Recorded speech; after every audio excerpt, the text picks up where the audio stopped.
ওকে, তো সবাইকে আবারও গুড ইভিনিং জানাচ্ছি। তো আশা করি সবাই ভালো আছো আর আমাকে শুনতে পাচ্ছ।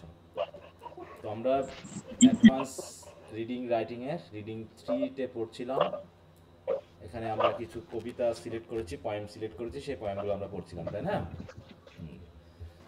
জি স্যার। তো আমরা গতদিন 4টা মতো নতুন কবিতা পড়েছিলাম, আর বাকি হয়তো আরও কিছু আছে যেগুলো আমরা আজকে একটু পড়ে শেষ করব যতটুকু পারা যায়, না হলে পরের ক্লাসে আলোচনা করব, সেটা সমস্যা না। আগের যেগুলো পড়ানো হয়েছে 4টা, তোমরা কি সবাই একটু দেখছো কিনা কবিতাগুলো? দেখছো? জি স্যার। যদি কারো কোনো সমস্যা থেকে থাকে সেটা একটু বলবা, যে পয়েন্টগুলোতে যদি কারো কোনো সমস্যা থেকে থাকে। আর যদি না থাকে তাহলে আমরা নতুন যেগুলো আছে সেগুলো পড়া শুরু করব।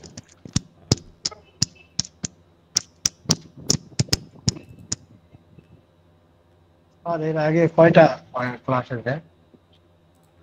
হ্যাঁ, শিহাব কিছু বলতে চাচ্ছ? মানে এর আগে কয়টা ক্লাস আছে তাই বলতেছিলাম স্যার। কয়টা ক্লাস হয়েছে বলতে আজকে হচ্ছে কত, 105 নম্বর ক্লাস। ও, তার মানে হচ্ছে কেন, ও, তুমি এতদিন কইছিলা? না ওই ইনপুট ছিল তো দিলাম, দিয়ে আবার কেবল একটু ভিডিও এলো। আচ্ছা, তো এখন সেটা গ্রুপে থাকলেই বুঝতে পারবা কততম ক্লাস হয়েছে। গ্রুপে নাই তুমি? মেসেঞ্জার গ্রুপে নাই?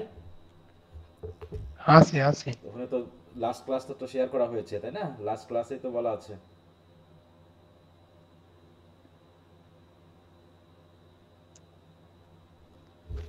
ওকে, তো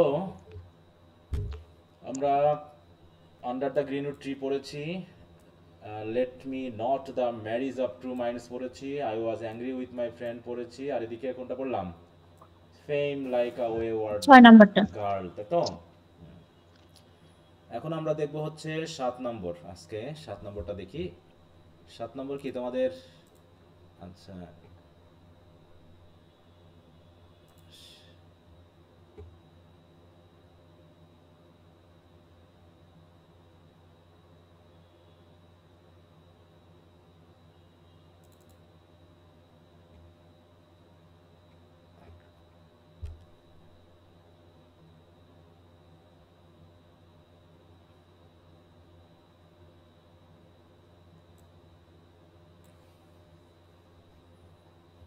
আচ্ছা 7 নম্বর, তাই তো? এটা হচ্ছে কত, অ্যাডভান্সড রানিং এর 15 নম্বর।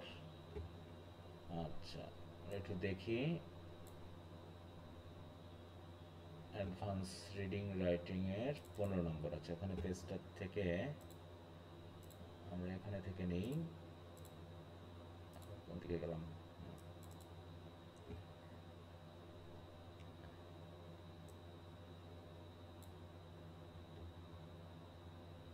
এটা কত নম্বর? 18,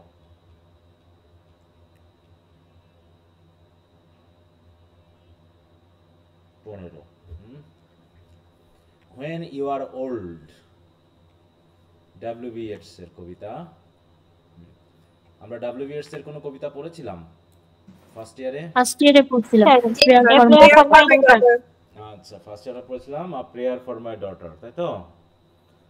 সেখানে আমরা দেখেছি তিনি তার মেয়ের জন্য প্রার্থনা করছেন। হ্যাঁ, তো এখন এখানে কি ঘটনা ঘটেছে? আমরা জেনেছিলাম যে কবি একজন মেয়েকে খুব ভালোবাসতেন, তাই না? একজন লেডিকে খুব ভালোবাসতেন। তার নাম কি ছিল? মর্গান। হ্যাঁ, মর্ডগন। এখন বিষয়টা হচ্ছে, হয়তো তিনি তাকেই উদ্দেশ্য করে এই কবিতাটা বলেছেন। ঠিক আছে, এখন হয়তো কবি তাকে পাচ্ছে না। হুম, হয়তোবা যখন কবি এবং তার সেই লেডি যখন বৃদ্ধ হয়ে যাবে তখন, ঠিক আছে তো, তখন হয়তোবা কেউ সাথে না থাকলেও অন্তত কবির লেখা তার সাথে থাকবে। হয়তোবা তার কবিতা যখন সেই লেডি পড়বে তখন হয়তো কবিকে মনে করবে। এরকম একটা বিষয় কিন্তু এখানে দেখানো হচ্ছে, একটা মানে কি বলবো, বায়োগ্রাফিক্যাল, তাই তো? অটোবায়োগ্রাফিক্যাল সেন্স এখানে আমরা পাচ্ছি। তো আমরা একটু কবিতাটা পড়ি, তাহলে বুঝতে পারবা কি বলছে। যে when you are old and grey and full of sleep. Full of sleep মানে কি? মানে ঘুম ঘুম ভাব থাকবে সবসময়, না? মানে সেই গায়ে সেই শক্তি না থাকার কারণে সবসময় একটা অবসন্ন পরিবেশ থাকবে। যখন তুমি বৃদ্ধ হয়ে যাবে, উইকনেস বুঝাইছে মনে হয়। হ্যাঁ, যখন তুমি তোমার এই যে সুন্দর মাথায় যে চুল আছে, সেই চুল যখন গ্রে হয়ে যাবে এবং চোখে সবসময় একটা ক্লান্তি, অবসন্নতা, এরকম যখন থাকবে, অ্যান্ড নোডিং বাই দ্য ফায়ার, এবং যখন আগুনের পাশে বসে মাথা নাড়াবে, হ্যাঁ, হয়তো মাথা, অনেকে আছে না, দেখবো অনেক লেডি আছে বা অনেক পুরুষ আছে যারা বৃদ্ধ হয়ে গেলে কেমন করে, সবসময় মাথা নাড়ায়, তাই না? মানে কাঁপতে থাকে, ঝিমুনি টাইপ চলে ঝিমুনি আসে। টাইপ চলে আসে নাকি, নোডিং বাই দ্য ফায়ার। তখন কি কি করবে বলছে, কবি বলছে কি, টেক ডাউন দিস বুক, তখন এই বইটা তুমি নিবে। হয়তো এই কবিতাটা, যেমন আমরা সনেট 18 পড়ছিলাম না, সনেট 18, ওখানে কি জি বলা স্যার। হয়েছে যে এই কবিতা যতদিন কেউ পড়বে ওই লেডির কথা মনে পড়বে, তাই না? তখন সেই ইয়ং ফ্রেন্ডের কথা হয়তো বা মনে পড়ে যাবে মানুষের, ঠিক একইভাবে। তাই বলতেছে যখন তুমি এই বৃদ্ধ হয়ে যাবে, যখন আর কোনো কাজ থাকবে না, হ্যাঁ, তখন কি করবা, take down this book and slowly read, এবং ধীরে ধীরে পড়বা, and dream of the soft look, এবং তখন মনে মনে ভাববা। এখানে স্বপ্ন দেখা মানে কি, মনে মনে ভাবতে থাকা। কি ভাবতে থাকা? ইওর আইজ হ্যাড ওয়ান্স, হ্যাঁ, তোমার চোখে যে একসময় সফট লুক ছিল সেটার কথা ভাববা। And of their shadows deep, এবং অনেকের আছে না চোখগুলো কেমন কালো হয়, হ্যাঁ, গভীর হয়, হ্যাঁ, তো এরকম চোখের যে ছায়া, তাই তো, চোখের যে গভীরতা, চোখের যে মায়া, এগুলোর যে গভীরতা ছিল, সেগুলোর কথা তুমি একসময় ভাববে। কখন ভাববে? যখন ওই তুমি বৃদ্ধ হয়ে যাবে, তখন তুমি ভাববে যে যে চোখ দিয়ে আমি পড়তেছি, এই চোখের জ্যোতি এখন আর নেই, কিন্তু এই চোখেই একসময় কি ছিল, একসময় সফট লুক ছিল, হ্যাঁ, মৃদু মায়া, হ্যাঁ, ছিল, তারপর ডিপ শ্যাডো ছিল, কিন্তু সেগুলো কি এখন আছে আর? বলো। সেগুলো হ্যাড ওয়ান্স মানে কি এক সময়ে ছিল, এখন আর নেই। কথা বুঝতে পেরেছ কি বলতে যাচ্ছে? জি স্যার। হুম। এবং বলছে how many loved your moments of glad grace, তাহলে হাউ মেনি লাভড, সরি এখানে লাভ দাঁড়াতে হবে, হাউ মেনি লাভড, অনেকেই ছিল, হ্যাঁ, কতজনই না ছিল সেই সময়ের যে গ্ল্যাড গ্রেস, তোমার কাছে থেকে এক ধরনের মায়া, এক ধরনের ভালোবাসা, এক ধরনের কি বলবো অনুগ্রহ, মানে মোমেন্টের জন্য হলেও পাওয়ার জন্য প্রত্যাশা করত। And loved your beauty with love false or true, কেউ হয়তো বা মিথ্যা ভালোবাসা নিয়ে, কেউ হয়তো বা সত্যি ভালোবাসা নিয়ে তোমাকে ভালোবাসতে, তোমার সৌন্দর্যকে ভালোবাসতো, তাই তো? কারো ভালোবাসা সত্যি ছিল, কারো ভালোবাসা হয়তো মিথ্যাও ছিল, কিন্তু তোমার সৌন্দর্যকে, তোমার মায়াকে অনেকেই ভালোবাসতো। ঠিক আছে তো? তাহলে কাকে ভালোবাসতো? লেডিকে ভালোবাসতো নাকি লেডির বিউটিকে ভালোবাসতো? বলো। লেডির বিউটিকে ভালোবাসতো। বিউটিকে ভালোবাসতো। বিউটিকে। But one man loved the pilgrim soul in you, কিন্তু একজন মানুষ ছিল, মনে রাখবা, পৃথিবীতে, যে তোমার এই সোলকে ভালোবাসতো। পিলগ্রিম সোল কেন? কারণ এই সোল তো আমাদের বডির ভিতর থাকবে না, সে কিছুদিনের জন্য এসেছে, আবার সে চলে যাবে, সেই সোলটা, সেই, তাই তো, ক্ষণস্থায়ী সোলটাকে একজন মানুষ ছিল পৃথিবীতে যে ভালোবাসতো। And love the Saroj of your changing face, এবং তোমার যে ফেস ধীরে ধীরে চেঞ্জ হয়ে যাচ্ছে, তোমার সৌন্দর্য কমে গিয়ে তুমি বুড়িয়ে যাচ্ছ, তখন তোমার অ্যাপিয়ারেন্সে যে সরো ছিল সেগুলোকে একজন ভালোবাসতো। তাহলে অন্যেরা ভালোবাসতো তোমার গ্ল্যাড গ্রেস বা তোমার বিউটিকে, কিন্তু একজন মানুষ ছিল যে তোমার বাহ্যিক বিউটি না, বরং তোমার সোলকে ভালোবাসতো। তোমার শুধু আনন্দ মুহূর্তকে নয়, বরং তোমার দুঃখকেও সে মন দিয়ে কি করতো, ফিল করতো বা ভালোবাসতো। কে সে, বলো? স্যার পোয়েট নিজে, হ্যাঁ, কবি নিজে বলতে যাচ্ছে নাকি, কাকে বলতে যাচ্ছে? মর্টগন। হ্যাঁ, মর্ডগানকে বলতে মর্টগনকে চাচ্ছে। বলতে, তাই না? একটা ধারণা আমরা করতেছি মর্টগনকে, এটা ইউনিভার্সালি আমরা বলতে পারি যে যে কোনো রিডার, হ্যাঁ, ফিল করতে পারে যে কাকে বলা হচ্ছে।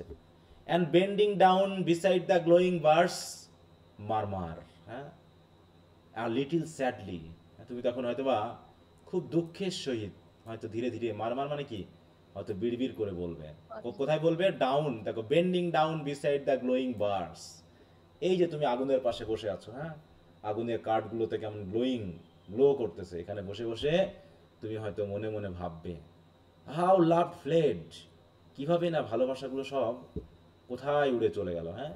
অ্যান্ড পেস আপন দ্য মাউন্টেন্স ওভারহেড, এবং ভালোবাসাগুলো ওই পর্বত দিয়ে কোথায় যেন উড়ে চলে গেল, হ্যাঁ।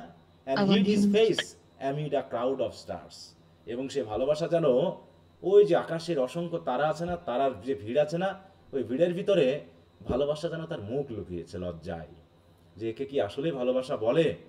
লেডি যে ভালোবাসা প্রত্যাশা করেছিল বা যে ভালোবাসা এনজয় করেছিল, সে ভালোবাসা যে কোথায় উড়িয়ে গেল, হ্যাঁ। সে হয়তোবা এই মাউন্টেন পার হয়ে ওই যে আকাশের তারার যে ভিড় আছে সেখানে গিয়ে হয়তোবা ভালোবাসা মুখ লুকিয়েছে।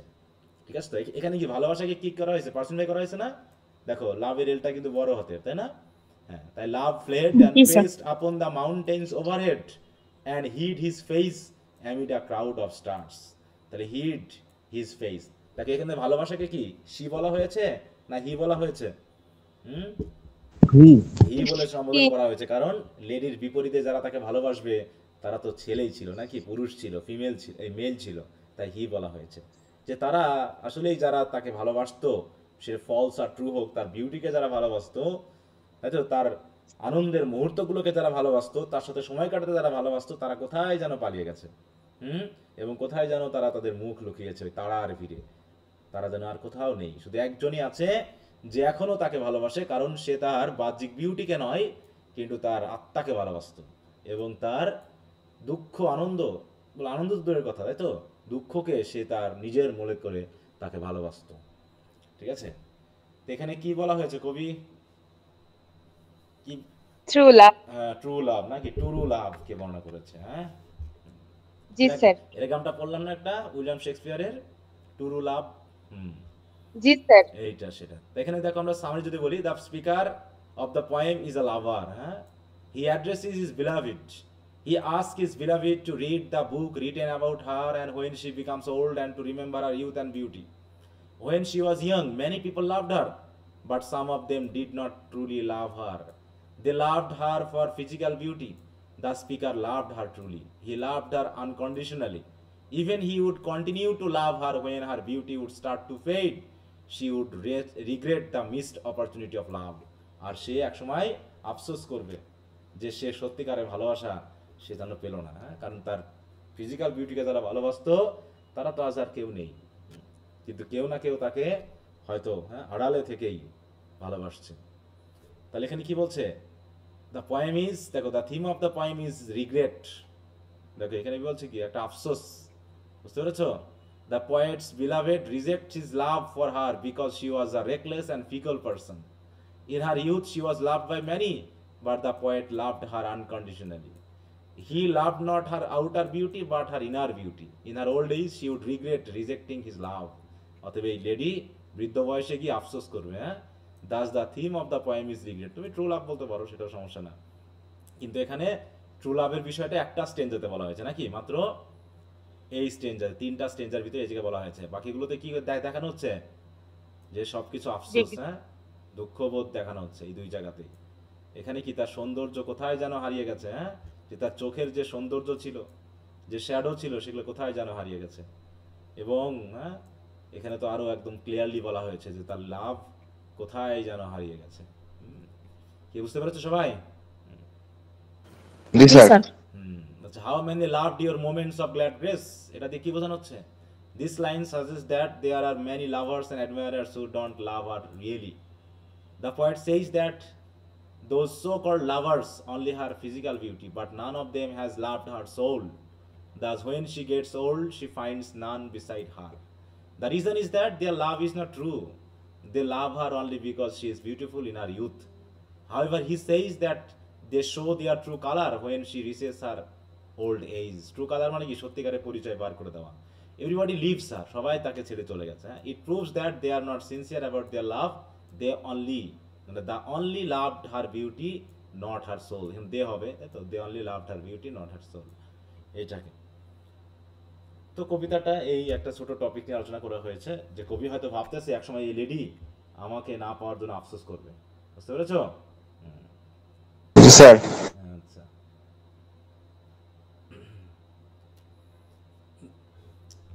এটা পড়লাম। তারপরে নেক্সট কি আছে?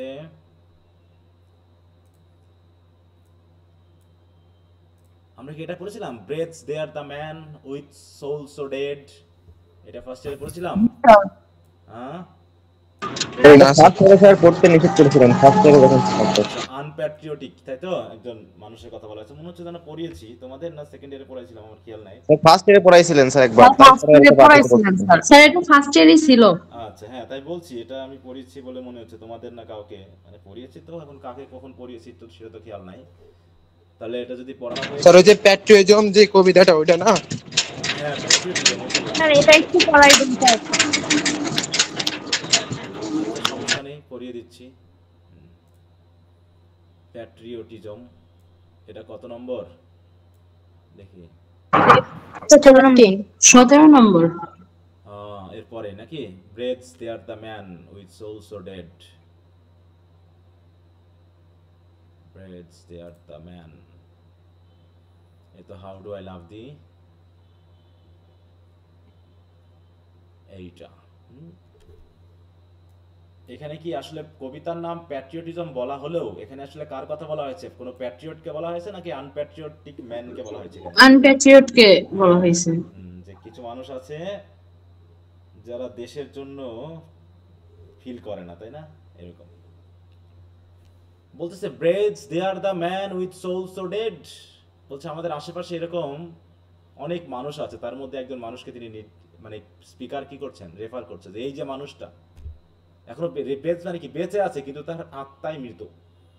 সে হয়তো physically alive but dead with soul, who never to himself has said, কারণ সে কখনো নিজেকে বলেইনি this is my own, my native land, কারণ সে কখনো তার দেশকে স্বীকারই করেনি, সে কখনো এই কথা উচ্চারণই করেনি এটা আমার আমার নিজের দেশ। Whose heart have never within him burned, তার দেশের জন্য তার হৃদয় কখনো পড়েনি। As home his footstep he hath turned from wandering on a foreign strand, হ্যাঁ, মানে বাইরের দেশে যখন সে ওয়ান্ডার করে বেড়াচ্ছে বা ঘুরে বেড়াচ্ছে, ঠিক আছে তো? কারণ অনেকে যায় না, বাইরের দেশে যায়, আমেরিকা ইংল্যান্ডে চলে যায়, যায় না অনেকে, তাই না? জি স্যার। বলছে যে যারা তারা যখন বাইরে থাকে, বলছে as home his footstep he has turned, হ্যাঁ, from wandering on a foreign strand, তাহলে বাইরের দেশে ঘুরে ঘুরে যখন সে আবার দেশে ফিরে এসেছে, দেশে ফিরে এসে দেশের মাটিতে যখন সে পা দিয়েছে, এসে তার হৃদয়টা কখনো পড়েনি যে আমার দেশে আমি পা ফেললাম, একটা আলাদা শান্তি, ভালো লাগা কাজ করে না? নিজের দেশ কেন, নিজের গ্রামেই তো ভালো লাগে, লাগে না? যখন আমরা অন্য কোথাও যাই, গ্রামে নিজের বাড়িতে ঢোকার পর একটা স্বস্তি বা শান্তি কাজ করে, তাহলে দেশের বাইরে গেলে তো দেশের জন্য মন কাঁদবেই, কাঁদবে না? কিন্তু এই ব্যক্তির কখনো এরকম ভাবে মন কাঁদেনি বা হৃদয় পড়েনি।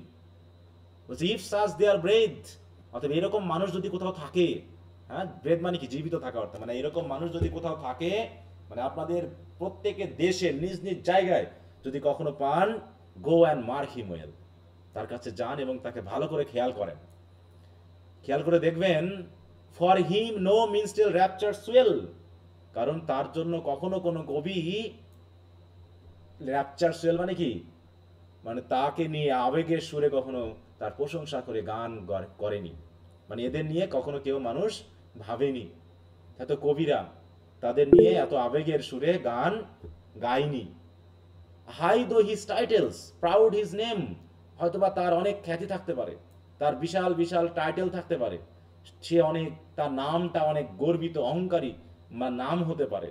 Boundless is wealth as wish can claim, এবং সে যত ইচ্ছা চেয়েছে তত সম্পদ হয়তোবা সে সীমাহীন ভাবে পেয়েছে, সব কিছু থাকতে পারে তার, কিন্তু তারপরেও despite those titles power and পেল, তার এরকম খ্যাতি, তার ক্ষমতা, তার সম্পদ এবং তার যত উপাধি, এত কিছু থাকা সত্ত্বেও সে হচ্ছে কি দ্য রেচ, সে হচ্ছে কি হতভাগা, ঠিক আছে তো? দেখো, কনসেন্ট্রেটেড অল ইন সেলফ, কারণ সে সবকিছু পাইলেও সে হতভাগা এই কারণেই যে তার ক্ষমতা, তার সম্পদ, তার টাইটেল সবকিছু সে নিজের জন্য সীমাবদ্ধ করে রেখেছে, ঠিক আছে তো? মানে কি কনসেন্ট্রেট মানে কি আত্মকেন্দ্রিক, তাই তো? সব নিজের নিজের করে রেখেছে, সে কখনো লিমিটেড স্যার। হ্যাঁ দেশের জন্য ভাবেনি, দেশের মানুষের জন্য ভাবেনি। অতএব সে হতে পারে জীবিত, হ্যাঁ, living shall forfeit fair renown and doubly dying, এবং সে বেঁচে থাকলেও সে আসলে কি ডাবল মৃত নাকি, এবং তার এই খ্যাতি, তার এই রিনাউন সব কিছু একসময় ফরফেট হয়ে যাবে। ফরফেট মানে বুঝো, বলো, নষ্ট হয়ে যাওয়া নাকি, কাজে না লাগা। And shall go down to the vile dust from whence he sprang, এবং যখন মারা যাবে তখন তার মৃত্যু ডাবল মৃত্যু হবে। কারণ কি, ডাবল মৃত্যু কেমন, অন্তত মানুষ মারা গেলে অন্য মানুষরা তাকে স্মরণে রাখে না, বলো। তাই সে হয়তো ফিজিক্যালি মারা যায়, কিন্তু সাইকোলজিক্যালি সে মানুষের হৃদয়ে থাকে। কিন্তু এই জাতীয় মানুষগুলো ও ফিজিক্যাল ডেথের সাথে সাথে ও মানুষের স্মৃতি থেকেও মুছে যায়, তাই তাদের ডাবল ডাইং হবে। এবং তারা সেই তুচ্ছ, ভাইল, নোংরা মাটিতে ফিরে যাবে যেখান থেকে তার জন্ম হয়েছিল, যেখান থেকে সে স্প্র্যাং মানে কি, সৃষ্টি হয়েছিল। এবং যখন সে মাটির সাথে কবরে মিশে যাবে তখন তাকে নিয়ে কেউ কাঁদবে না, আনওয়েপ্ট, আনঅনার্ড অ্যান্ড আনসাং। তখন তাকে নিয়ে কেউ কাঁদবেও না, তাকে নিয়ে কেউ সম্মানও করবে না, তাকে নিয়ে কেউ প্রশংসায় গানও করবে না। ঠিক আছে তো? এরকম হচ্ছে আনপ্যাট্রিয়টিক মানুষ যদি কোথাও থেকে থাকে, তোমরা তাকে খেয়াল করে যা দেখবা যে আসলে তারা কেমন, এবং তাদের নিয়ে আসলেও মানুষ ভালোবাসা দেখিয়েছে কিনা। হ্যাঁ, সরি,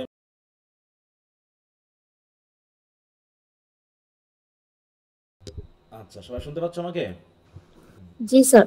আচ্ছা, তাহলে বলছি কি, দেখো, দ্য পোয়েম রিফ্লেক্টস দ্য এইখানে একটু হ্যাঁ আর বলো। এই যে পি পি ই এল এ পিল নাকি একটা আছে না, এই যে হ্যাঁ, পেল্প মানে ডিসক্রাইব সম্পদ। দোজ টাইটেল পাওয়ার এন্ড পিল। হ্যাঁ, পেল্প মানে সম্পদ, সম্পদ, ঠিক আছে তো? হ্যাঁ স্যার। আচ্ছা, পেল্প বলতে সম্পদ বোঝায়, কিন্তু সে দেখো, ওয়েলথ বলতেও সম্পদ বোঝায়, কিন্তু এখানে পেল্প বলতে সম্পদটাকে একটু নেগেটিভ অর্থে ইউজ করা হয়, ঠিক আছে তো? ওয়েল অ্যান্ড পেল্প এই কথাটা ব্যবহার করা হয় অনেক সময়। দেখো দেখো money specially when gained in an dishonest or dishonourable way, বুঝতে পেরেছো? তাহলে টাকা বা সম্পদকে বোঝায় কোন সম্পদ, যেটা অবৈধ সম্পদ। অবৈধ সম্পদ, ঠিক আছে, খারাপ অর্থে ব্যবহার করা হয়, এটা একটা স্ল্যাং বলা হতো, তাই তো? বুঝতে পেরেছো? তাই এই সকল অবৈধ সম্পদ টম্পদ অর্জন করে কিছুই হবে না, ঠিক আছে, সব শেষ হয়ে যাবে, মাটির সাথে মিশে যাবে, সব ভুলে যাবে মানুষ। তারপর the poet asked to mark the person, কবি আমাদেরকে বলেছেন যে এরকম মানুষকে একটু মার্ক করতে, who has not patriotic feelings in his heart, he may have high title or may possess vast property in spite of his having power and pelf, no poet sings in his honour. কোনো কবি তার হয়ে গান করবে না, মানে কবিতা লিখবে না। He is a wretched person, during his life time nobody honours him, he faces double death, one is physical death and he meets another death after is physical death. হ্যাঁ, সেটা কি, মানুষ তাকে স্মরণ করে না। After is physical death nobody remembers him, after his physical death his body reduced to dust, he remains unwept, unhonored and unsung। এটা অনেকটা এলিজির কি, ওই যে এলিজি রিটেন আ কান্ট্রি চার্জের মতো লাগছে না, বলো তো? আমরা পড়েছিলাম যেটা ফার্স্ট ইয়ারে, যে যত সম্পদ থাকুক যাই থাকুক সব ভুলে যাবে না। তাহলে থিমটা কি, wretchedness of an unpatriotic man is the theme of the poem। ওই একই কথা বলবে, বাকিগুলো একটু খেয়াল রেখো। কি বুঝতে পেরেছো সবাই? কোনো সমস্যা আছে কারো বুঝতে? না স্যার। আচ্ছা,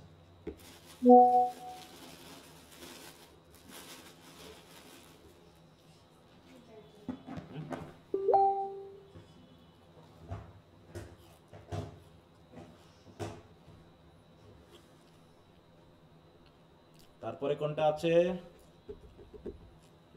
স্যার এর পরেরটাই ছিল two roads diverged in a yellow wood, এটা তাই তো? 18 নাম্বার।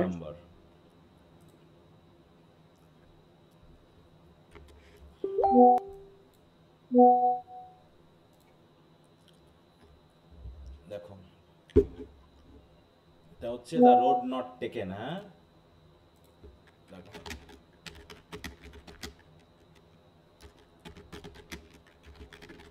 একটু ইমেজ দেখি। হ্যাঁ, এই যে মনে করো এইরকম একটা রোড দেখতে পাচ্ছ সবাই? জি স্যার। এখন এই রোডে মনে করো এই ব্যক্তি দাঁড়িয়ে আছে, এখন একটা রোড বেশ পরিষ্কার, হ্যাঁ, কারণ এখানে মানুষ হেঁটেছে বেশি, হ্যাঁ, এখানে মানুষ কি এদিকে যে হাঁটছে, আর এখানে কি মানুষ বেশি চলাচল করেনি। হুম, তাহলে এখন কোন পথটা সে নিবে, বুঝতে পেরেছো? দেখো একটা পথ ক্লিয়ার, এই পথ দিয়ে মানুষ হেঁটেছে বেশি মনে হচ্ছে, কিন্তু এই পথটা পাতা টোতা পড়ে আছে, মনে হচ্ছে কেউ হাঁটেনি। তাহলে আমরা কোন পথ ধরি? এরকম যদি দুটো পথ পাই, তাহলে আমরা যদি পথ না চিনি, যদি আমরা ওয়ান ওয়ে একটা পথে যাই যেখানে আমরা আগে কখনো যাই নাই, তাহলে আমরা প্রথমত কোন পথ নিব বলো তো? হ্যাঁ, যেটাতে মোটামুটি মানুষ হেঁটেছে, তাই না? যেটাতে মানুষ হেঁটেছে। এটা একটা সিম্বলিক মিনিং আছে, আমরা পরে আসতেছি আলোচনা, শুধু আমরা আগে এই কবিতাটা পড়ে নিই।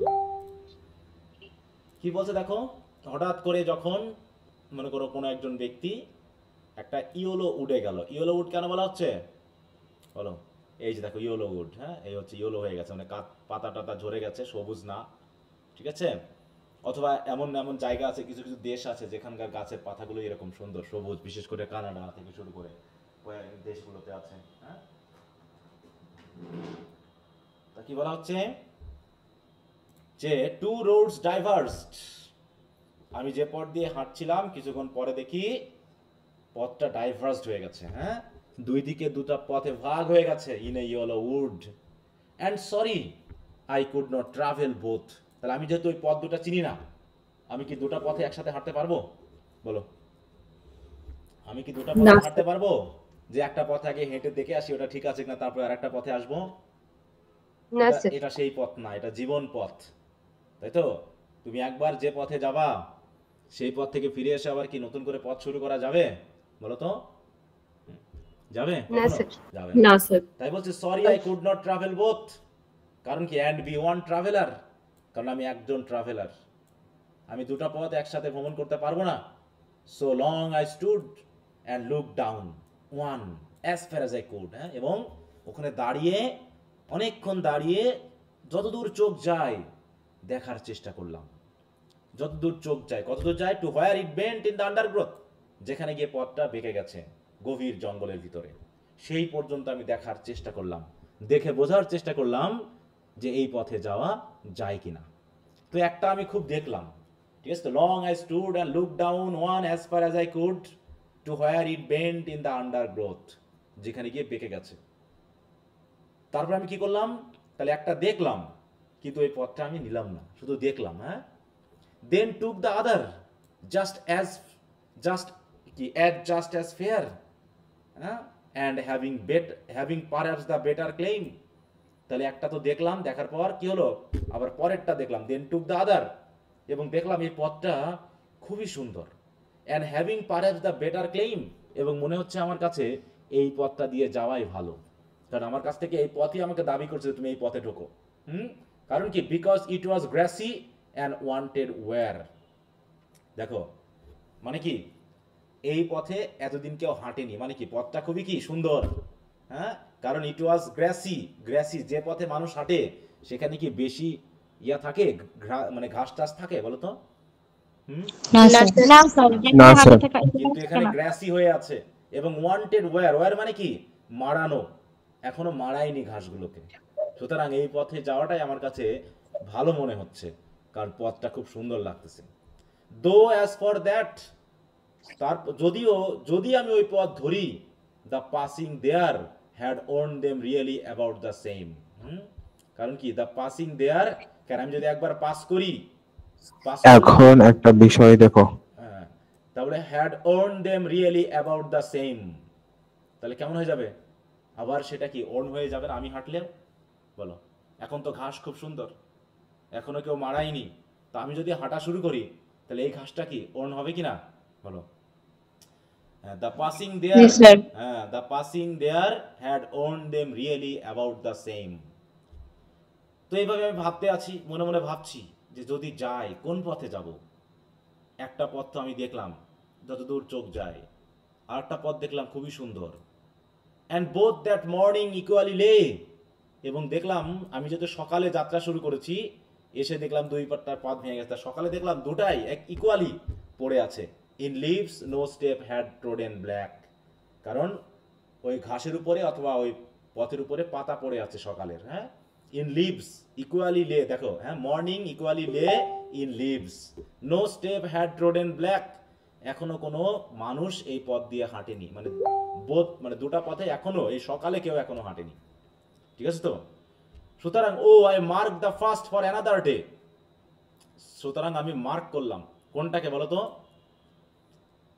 For the first, I mark the first, first কোনটা, ওই যে যেটা খুব ভালো করে দেখছিলাম আমি, তাই না, and look down one as far as I could to where it bent in the undergrowth, এটাকে আমি আরো দেখলাম, হ্যাঁ দেখো, oh I mark the first for another day, yet knowing how way leads on to way I doubted if I should ever come back, তাই ভাবছি হ্যাঁ যে প্রথম পথটাকে আরো বেশি মার্ক করলাম, আর মনে মনে ভাবতেছি পথই তো পথ তৈরি করে নাকি, হাঁটা শুরু করলেই পথ বের হয়ে যায়, এ কথা জেনে, ইয়েট নোয়িং হাউ ওয়ে মানে how way leads on to way, তারপরও আমার সন্দেহ হচ্ছে, কি সন্দেহ হচ্ছে, যে আমি আবার ফিরে আসতে পারবো তো নাকি, মানে এরকম অনিশ্চিত হয়ে যায় না আমরা আমাদের জীবনের ক্ষেত্রেও, যে পেশা বাছাই করার ক্ষেত্রে, কোন সাবজেক্ট নিয়ে পড়বো সেটার ক্ষেত্রে, কারোর সাথে সম্পর্ক গঠন করার ক্ষেত্রে, এরকমটা হয় না যে আমরা যখন সবসময় দ্বিধাদ্বন্দ্বে পড়ে যাই, হ্যাঁ,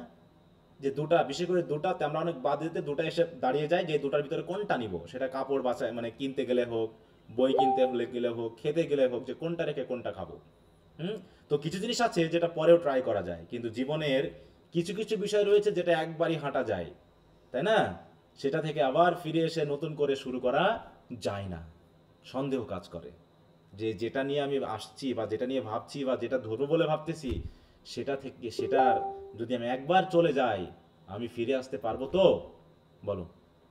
সুতরাং I shall be telling this with a sigh, সুতরাং somewhere ages and ages hence, তারপর থেকে এই কবিতাটা, হ্যাঁ, যত বছরের পর বছর মানুষ পড়বে না কেন, সবাই আমার এই কথাটা শুনবে, হ্যাঁ, এবং একটা দীর্ঘশ্বাস নিয়ে শুনবে, যে এই লোক তো বিপদে পড়ে গেছিল, হ্যাঁ, দেখো, I shall be telling this with a সাই, মানে কি আমি কি আবার ফিরে আসতে পারবো তো, এই কথাটা আমি একটা দীর্ঘশ্বাস নিয়ে বলেছি, এবং এই কথাটা চলবে কখন, somewhere ages and ages hence, মানে আজ থেকে, মানে কবি যবে থেকে কবিতাটা লিখেছেন তারপর থেকে মানুষ যতবার এই কবিতাটা পড়বে তার মাথায় কিন্তু ওইরকম কিছু বিষয় চলে আসবে যেখানে তাকে দুটার ভিতরে সিদ্ধান্ত নিতে হয়েছিল, ঠিক আছে তো। এবং সবাইকে ভাবতে হবে যে two road diverged in a wood and I, কবি নিজে কি করেছিলেন বা speaker, I took the one less travel by, তাহলে একটাতে মানুষ কম হেঁটেছিল, প্রথম পথটা কি বলো, মানুষ অনেক হেঁটেছিল, কিন্তু দ্বিতীয় পথটা কি ছিল, খুবই সুন্দর, গ্রাসি ওয়ান্টেড ওয়্যার, কবি তাহলে কোনটা নিল বলো তো, সেকেন্ড, হ্যাঁ সেকেন্ড, দ্বিতীয় পথ। হ্যাঁ, I took the one less travel by and that has made all the difference, আর যখন আমি এই লেস ট্রাভেল বাই এই পথটা নিয়েছি সেখানে উন্নত থেকে আমার ডিফারেন্সটা হয়ে গেছে। তাহলে এখানে কি আমরা বুঝতে পারি, কবির হয়তো এই পেশা হতে পারে, কবি হিসাবে তিনি যে নিজের জীবনটা বেছে নিলেন যে আমি কবি হব বা লেখক হব, এটাই কি তাকে অনেকের থেকে আলাদা করে ফেলেছে। আমরা প্রধানত কি সবাই একই পথে হাঁটি, তাই না, আমরা সরকারি চাকরি করব, আমরা বিসিএস ক্যাডার হব, আমি এই হব সেই হব, সবাই যে পথে যাচ্ছে আমরা সবাই সেই পথেই যেতেই চাই, কারণ এটা সহজ পথ, সবাই হেঁটেছে, আমাদের ভয় লাগে না, যেটাই যেতে হবে, কিন্তু ব্যতিক্রম পথ নিতেই আমাদের যত ভয়, ঠিক আছে তো। আর অন্তত ব্যতিক্রম পথ নিলেই জীবনে একটা ডিফারেন্স তো আসেই, তাহলে এই কবির ক্ষেত্রে এমনটাই ঘটেছে, হ্যাঁ, যে তিনি ওই পথটা নিয়েছিলেন যেখানে মানুষের চলাচল কম, এই পথটা দিয়ে আমরা কবির ব্যক্তিগত লাইফকে বুঝতে পারি বা আমাদের লাইফের যে কোনো বিষয়কে ইউনিভার্সালি বিষয়টাকে বুঝে নিতে পারি।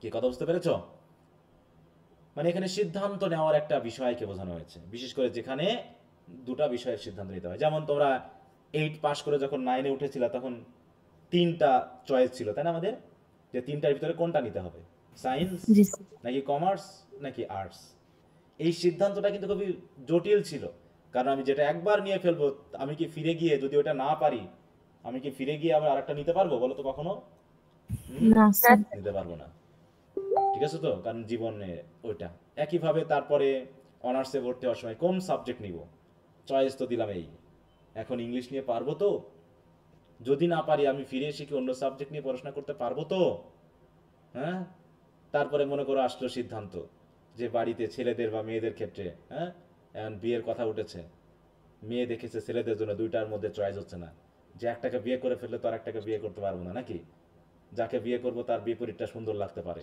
এই নিয়ে সিদ্ধান্ত, ঠিক আছে। অথবা মেয়েদের ক্ষেত্রে, হ্যাঁ, জামাই কোনটা নিবে, ঠিক আছে, তো টাকাওয়ালা নিবে নাকি সম্পদওয়ালা নিবে না শিক্ষিত নিবে, হ্যাঁ, শিক্ষিত নিলে কি হবে, সম্পদওয়ালা নিয়ে কি কি হবে, এইরকম সিদ্ধান্তে হয়তো ভুগি নাই বা ভুগতেছে, ঠিক আছে তো মানুষ। জি হুম। তাই স্যার এক্সামের কোশ্চেনটা কখন শেয়ার করবেন? এক্সামের কোশ্চেন, ও 7টা বেজে গেছে, সরি সরি সরি, দেখছি আমি ভুলে গেছি। জি স্যার 7টা 11 বেজে গেছে। আচ্ছা সরি, দাঁড়া আমি একটু, আচ্ছা সবাই শুনতে পাচ্ছ আমাকে? জি আচ্ছা, আমি তো মেসেজে লিখে দিয়েছি তাই না, তোমরা ক্লাসের পর 8টার সময় দিবে, আর বাইরে যারা আছে যেহেতু 7টায় বলা আছে ওরা দিয়ে ফেলবে, হ্যাঁ, তোমরা 8টার পরে ক্লাস শেষে তারপর দিয়ে ফেলবা, হ্যাঁ। আচ্ছা স্যার। আচ্ছা ওকে, তাহলে আমরা যেখানে পড়লাম এখানে দেখো, the poem is about making choices in life, হ্যাঁ। The speaker of the poem is walking through a yellow road, he comes across a junction where the road is divided into parts, হ্যাঁ। এখানে প্রশ্ন উত্তরগুলো কেমন জানি একদম straight forward, হ্যাঁ, একদম শর্ট বলে দিচ্ছে কি কথা। As he is a single person, it is impossible for him to travel both the paths. He chooses the path which is grassy and less traveled by. He keeps the other path to travel on another day. He chooses the path is less traveled by, makes him a different person. আচ্ছা যাও, থিমটা কি ওই একই, হ্যাঁ। The theme of the poem is making choices in life, একই কথা বলছে।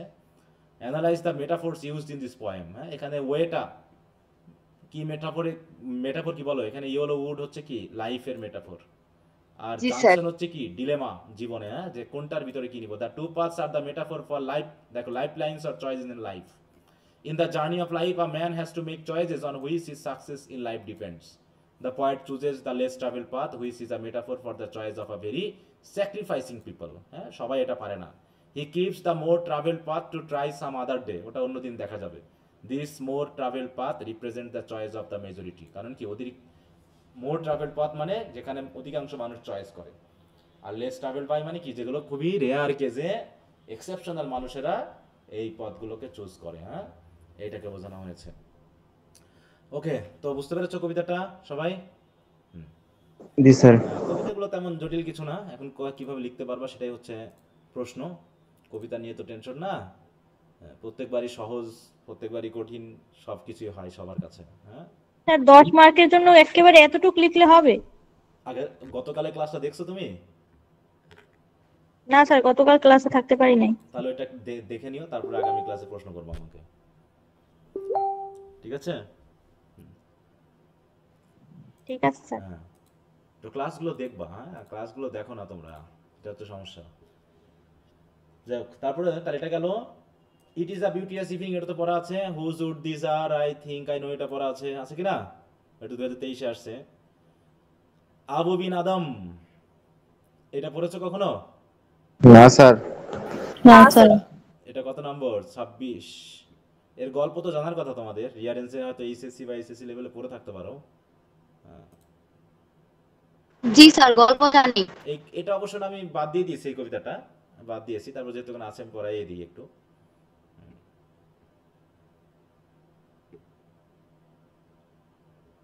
আমি এবার নতুন করে একটু শেয়ার করব, ঠিক আছে, ওখানে হয়তো কিছু চেঞ্জ থাকবে, ওটা একটু খেয়াল করবা। দেখো,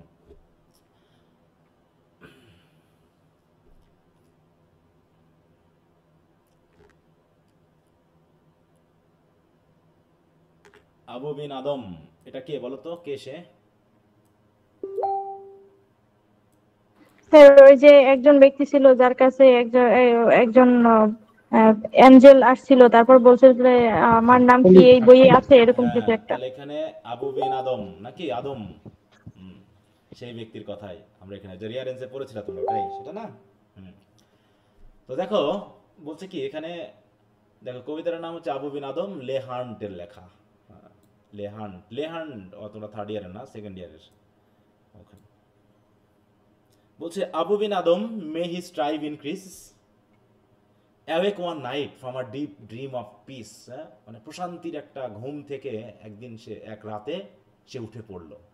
and saw within the moonlit in his room, হ্যাঁ, চাঁদনি রাতে তার রুমের ভিতরে দেখলো কি, যে making it rich and like a lily in bloom, দেখলো তার রুমের ভিতরে চাঁদের আলো চারিদিকে জলজল করছে, ঠিক অনেকটা লিলি ফুলের মতো যেটা শুধুমাত্র ব্লুম করেছে, ফুটেছে।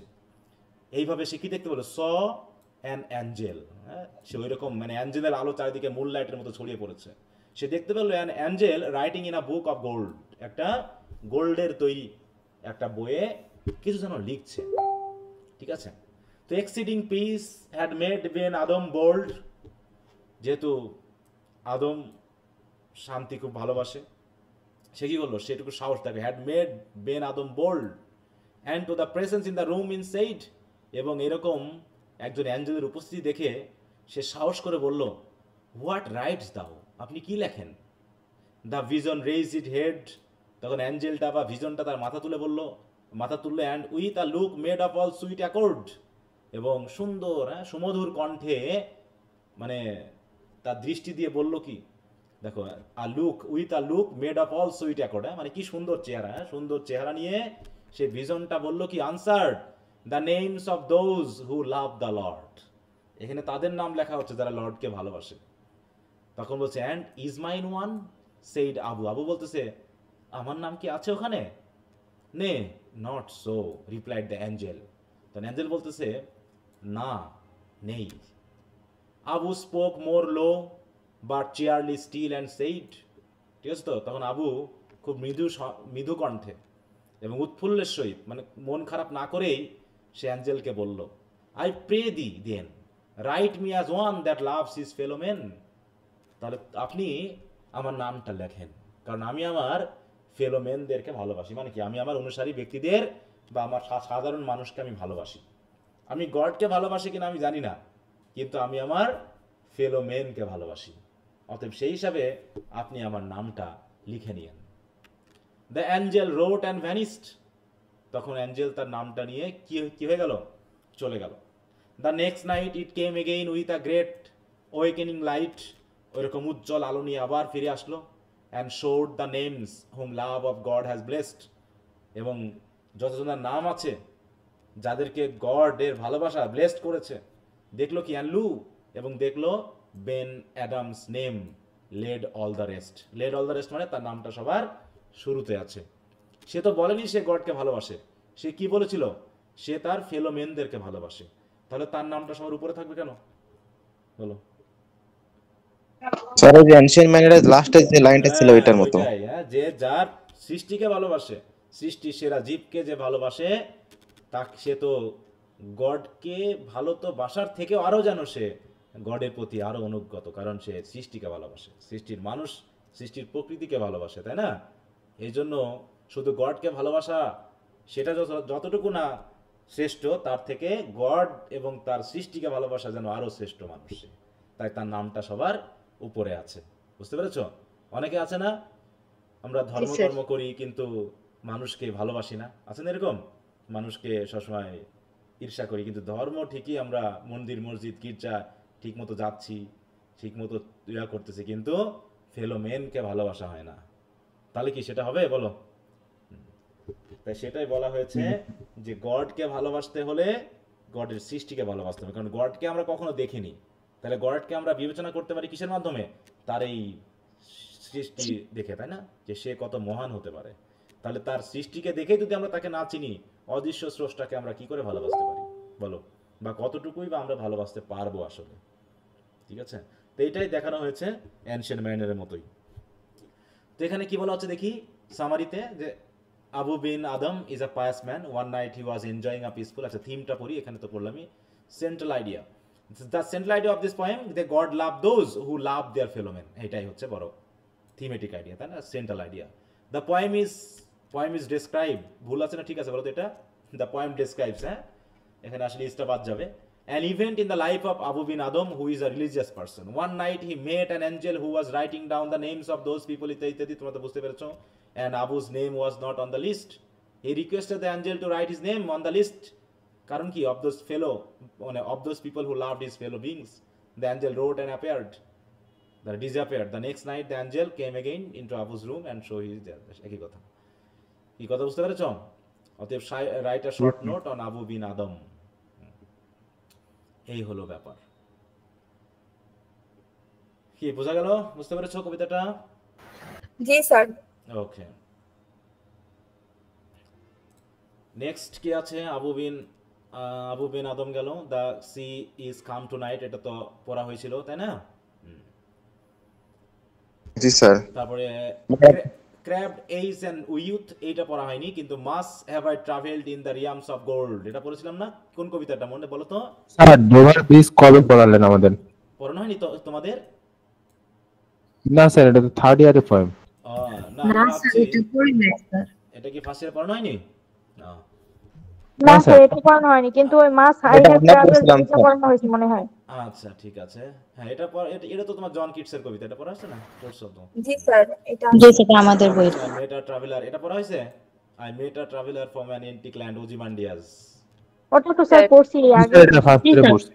আচ্ছা ঠিক আছে, তাহলে আমরা the sea is calm tonight, Dover Beach, এটা পড়ি। স্যার কালমান ফ্রি যেটা ওইটা পড়ছিলাম, মানে ওই কালমার এখানে আছে তো এই জন্য হয়তো উল্টা পাল্টা গেছে। It is a beautiful evening calm and free, না এটা আমার মনে হচ্ছে যে কাউকে পড়াইছি তো এই জন্য হতে পারে যে পড়ানো হয়নি। তাহলে হচ্ছে কত নম্বর? 31।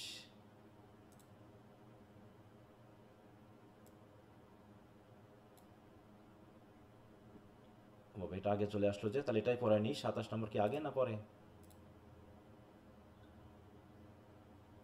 আগে স্যার। এখন তো আগেই দেখতেছি। আচ্ছা তাহলে এটাই পড়ায়নি। এটা জাস্ট বিপরীত হ্যাঁ, যে কখনো বিপরীত জিনিস কি একসাথে বাঁচতে পারে? বলো, আলো অন্ধকার একসাথে থাকতে পারে? বলো, সামার আর উইন্টার একসাথে থাকতে পারে? এটা জাস্ট সিম্পলি একটা দেখানো হয়েছে বিপরীতমুখী বিষয়টা, দুঃখ কষ্ট থাকবেই। The crabbed age and youth can not live together, youth is full of pleasure and age is full of care. কারণ ক্র্যাব এজ আর ইউথ একসাথে থাকতে পারে না। কারণটা কি? কারণ ইউথ মানেই তারা সবসময় প্লেজার পছন্দ করে, হ্যাঁ, আর এইজ মানে কি? ফুল অফ কেয়ার, তারা প্লেজার পায় না। একইভাবে youth like summer mourn, youth হচ্ছে অনেকটা সামারের মর্নিং এর মতো। সেটা হচ্ছে কি আমাদেরকে সুন্দর, বিশেষ করে ইংল্যান্ডের তো সামার যেটা বোঝানো হচ্ছে। সামার মানে কি? ইংল্যান্ডের সামার মানে বলো? স্প্রিং। স্প্রিং এর মতো নাকি? হ্যাঁ। এইজ লাইক উইন্টার ওয়েদার, আর এইজ বয়স কি হয়? শীতের মতো, উইন্টার ওয়েদারের মতো সবসময় কষ্টদায়ক, আরামদায়ক নয়। Youth like summer brave, age like winter bare. হ্যাঁ, সামার ব্রেভ মানে কি? সবকিছুতে একটা স্বস্তি, সবকিছুতে একটা সৌন্দর্য ইউথ মানে। আর এইজ মানে উইন্টারের মতো, যেখানে গাছপালা সব পাতা পড়ে শূন্য হয়ে গেছে, বরফ পড়ে সব ঢেকে গেছে। Youth is full of sports, youth মানে কি? সবকিছুতে উচ্ছলতা, হ্যাঁ, সবকিছুতে কি মানে খেলার মতো একটা আবেগ। কিন্তু এইজ মানে কি?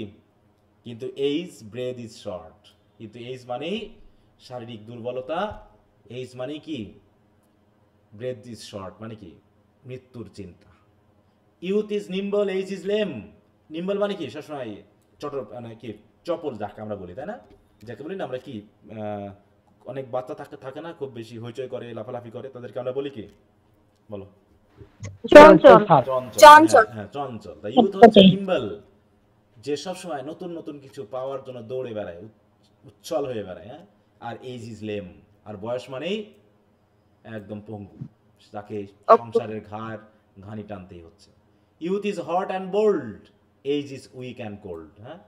Youth is wild and age is tame, age I do abhor thee, সুতরাং এইজকে আমি ঘৃণা করি। Youth I do adore thee, আর ইউথ তোমাকে আমি কি করি? আদর করি, ভালোবাসি। ও মাই লাভ ইজ ইয়ং, হ্যাঁ, কারণ কি? আমার ভালোবাসা যেন এরকম সবসময় ইয়ং থাকে। Age I do defy thee, O sweet shepherd hie thee, for methinks thou stayed two long. মানে এখানে একটা কবি মানে মেনলি তার, যেমন আমরা ওই যে উইলিয়াম ওয়ার্ডসওয়ার্থের কবিতা পড়েছি না, কোনটায়? ইমর্টালিটি ওডে, সেখানে তিনি কি শেফার্ডের কথা বলেছিলেন না? জি স্যার। দেখো, জি স্যার। শেফার্ডের কথা বলেছেন, সেখানে শেফার্ডদেরকে তিনি আনন্দ করতে বলছেন, বলছে হাই দি, ও সুইট শেফার্ড হাই দি। হাই দি মানে কি? তোমাকে ওয়েলকাম, শুভকামনা। ফর মি থিংস দাও স্টেইজ টু লং, আমার মনে হয় তুমি অনেক দিন এইভাবে কি থাকবে, শেফার্ডি থেকে যাও, হ্যাঁ, তুমি এইভাবে সুন্দর থেকে যাও, তুমি এরকম সুইট থেকে যাও, হ্যাঁ, ছোট বাচ্চা যারা শেফার্ডগিরি করে, হ্যাঁ, যেটা আমরা ইমর্টাল রোডে পেয়ে যান, যে তোমরা নাচ করো, গান করো, হ্যাঁ, কারণ আমার তো বয়স হয়ে গেছে, আমি সব কিছু হারিয়ে ফেলেছি, কিন্তু তোমরা এখনো ইয়ং আছো, ইয়ং অবস্থায় তোমরা সব কিছু এনজয় করতে পারছো। এখানে জাস্ট ছোট্ট একটা কবিতা, এখানে এই বিষয়টা বলা হয়েছে, এখানে মেইনলি একটা বিপরীতমুখী বিষয়গুলোকে, হ্যাঁ, বিষয়কে বর্ণনা করা হয়েছে ইউথ এবং এইজকে দিয়ে। দেখেন বলছি, the writer declares scrapped age and youth cannot live together and provides an extended and light-hearted comparison between youth and age through similes and metaphors. Youth is, দেখো, full of pleasures, age is full of care, ইত্যাদি বলছে। এটা কি বলছে, how does the writer compare youth with age in the poem, কিভাবে compare করেছে। আর এখানে আসলে কাকে কবি শেষ পর্যন্ত পছন্দ করেছেন বলো? ইউথকে কে না পছন্দ করে, মানে আমরা ইয়ং এজে কে না থাকতে চাই, আমরা সবসময় চাই ইয়ং এজটাকে পছন্দ করতে, তাই না? কারণ আমরা ইয়ং থাকতে চাই, আমরা কেউ বুড়িয়ে যেতে চাই না, আমরা কেউ বয়স হয়ে যেতে চাই না, তাই না? That was why does the poet say, youth I do adore thee? Comparing age and youth, the poet declares that he abhors age and defies it. He also makes it clear that his love is for young, and that is why he says, youth I adore thee.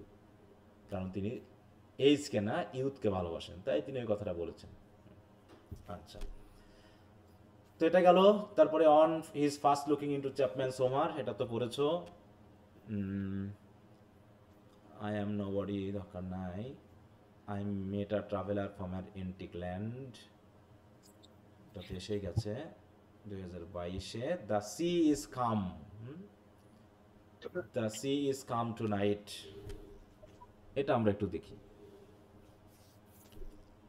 এখানে একটু সিম্বলিক্যাল কবিতাটা, এটা তোমাদের third ইয়ারে আছে, ঠিক আছে তো, ম্যাথিউ আর্নল্ডের কবিতাটা, ডোভার বিচ। দেখো এখানে ডোভার বিচ, হ্যাঁ, পড়ার সময় একটু কমন পড়ছিল তো, যার কারণে সবার মনে হচ্ছে যেটা পড়া হয়েছে। তো যাই হোক, সমস্যা নেই। তারপরে একটু পড়ি। আচ্ছা, এই পর্যন্ত যেগুলো পড়লাম সব বুঝছো তো সবাই? কবিতাগুলো খুব কঠিন? জি স্যার, ওগুলো ইজি ছিল।